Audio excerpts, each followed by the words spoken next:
हरि ओम नमो नारायण। आप सभी को मकर संक्रांति और षटतिला एकादशी की बहुत बहुत शुभकामनाएं। जिस तरह व्रतों में महान एकादशी का व्रत रखने की बहुत महिमा बताई गई है, उससे भी अधिक महिमा होती है एकादशी व्रत कथा का श्रवण करने की। तो आइए अब हम सब मिलकर सुनते हैं एकादशी व्रत कथा तथा विधि। माघ कृष्ण 11 एकादशी को षटतिला एकादशी कहते हैं। यह व्रत सद्बुद्धि एवं आरोग्यदायिनी एकादशी कहलाती है। इस व्रत को करने से जानते हुए किए गए पाप भी नष्ट हो जाते हैं।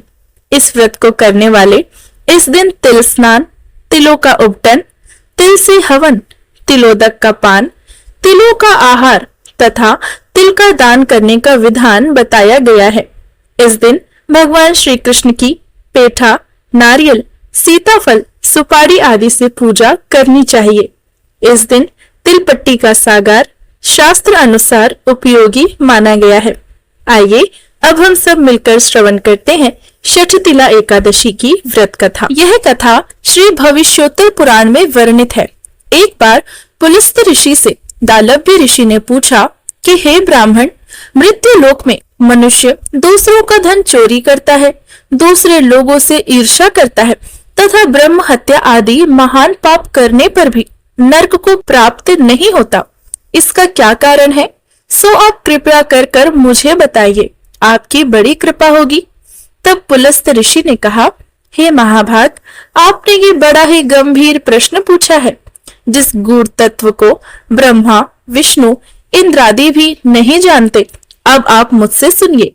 माघ मास के प्रारंभ से ही मनुष्य को स्नान आदि से सर्वथा शुद्ध रहना चाहिए।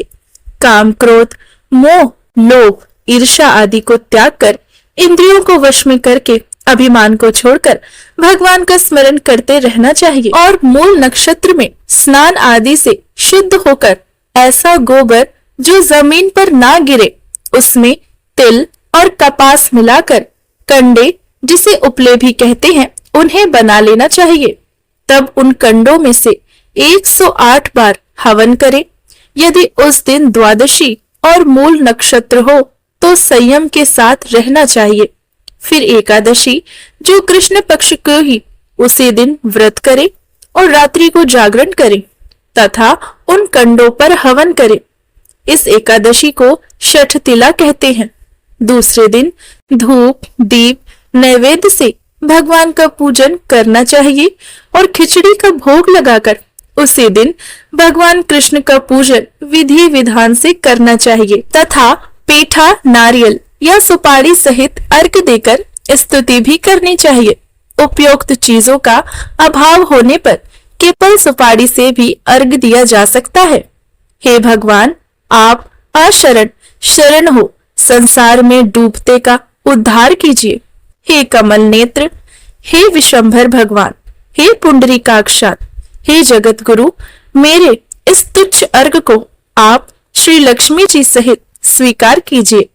तत्पश्चात विप्र को जल भरा हुआ कुंभ प्रदान करना चाहिए तथा श्यामा गाय और तिल पात्र दान करना चाहिए।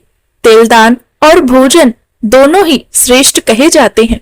इस प्रकार जो मनुष्य जितने तिल दान करता है, वह उतने ही सहस्त्र वर्षों तक स्वर्ग का निवासी होता है। तिल स्नान, तिल का हवन, तिल का भोजन, तिलोदक, तिल का उपटन, तिल का दान, यह षटतिला कहलाती है। इसमें अनेक प्रकार के पाप नष्ट हो जाते हैं। देवर्षि नारद जी ने कहा, हे भगवान, आपको नमस्कार है। हे देव, इस षटतिला एकादशी के व्रत करने से क्या पुण्य होता है, सो आप कहिए। श्री कृष्ण जी ने कहा, हे नारद मुनि, मैं तुम्हारे सन्मुख आंखों देखी घटना का वर्णन करता हूँ, सो तुम ध्यान पूर्वक सुनो। प्राचीन काल में मृत्यु लोक में एक ब्राह्मणी सदैव व्रत किया करती थी। वह ब्राह्मणी अत्यंत बुद्धिमान थी। एक बार वह लगातार 1 माह तक व्रत करती रही, जिसके कारण उसकी देह अत्यंत दुर्बल हो गई। इतना करने पर भी उस ब्राह्मणी ने कभी किसी देवता तथा ब्राह्मण को अन्न दान अथवा धन दान नहीं किया था। तब मैंने विचार किया कि इस ब्राह्मणी को शरीर आदि शुद्धि कर लेने के कारण विष्णु लोक तो प्राप्त हो जाएगा, किंतु इसने कभी अन्न का दान नहीं किया है, जिसके कारण इसकी तृप्ति कभी नहीं होगी।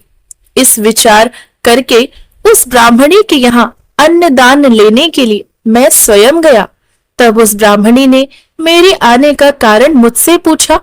तब मैंने निसंकोच उत्तर देते हुए कहा, मुझे अन्न की भिक्षा चाहिए। मेरे इस प्रकार कहने पर उस ब्राह्मणी ने क्रोधित हो माटी का ढेला उठाकर मुझे दे दिया। तब मैं उस माटी के ढेले को लेकर स्वर्ग वापस चला आया।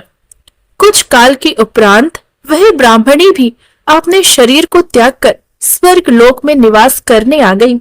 हे नारद, तब उस ब्राह्मणी को माटी का ढेला देने के कारण एक सुंदर ग्रह मिला। उस ब्राह्मणी ने जब अपने उस घर को अन्य वस्तुओं से शून्य देखा, तब वह दौड़कर मेरे पास आई और बोली, हे भगवान, मैंने अनेकों व्रत आदि करके आपकी अत्यंत पूजा करी है, फिर भी मेरे घर की सभी वस्तुएं शून्य क्यों हैं? सो इसका क्या कारण है? तब मैंने उस ब्राह्मणी से कहा, पहले तुम अपने घर को वापस जाओ और द्वार तभी खोलना जब वहां देव स्त्रियां आए। तब तुम उनसे षठ तिला एकादशी की व्रत कथा को सुन लेना। भगवान के वचन को मानकर वह ब्राह्मणी अपने घर को चली गई।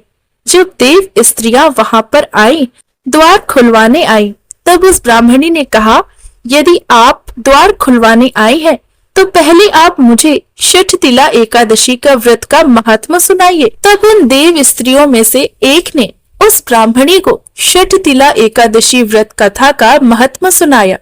जब उस ब्राह्मणी ने अपने घर का दरवाजा खोला, तब उन देव स्त्रियों ने उस ब्राह्मणी को उस स्त्री से अलग पाया। फिर वह ब्राह्मणी ने षठ तिला एकादशी का व्रत किया, जिसके प्रभाव से उसके घर भी धन धान्य सोने चांदी आदि से परिपूर्ण हो गया। अतः मनुष्य को चाहिए कि मूर्खता को त्याग कर षठ तिला एकादशी का व्रत शास्त्रों के विधि विधान के सहित करना चाहिए। तो ये थी षठ तिला एकादशी की व्रत कथा।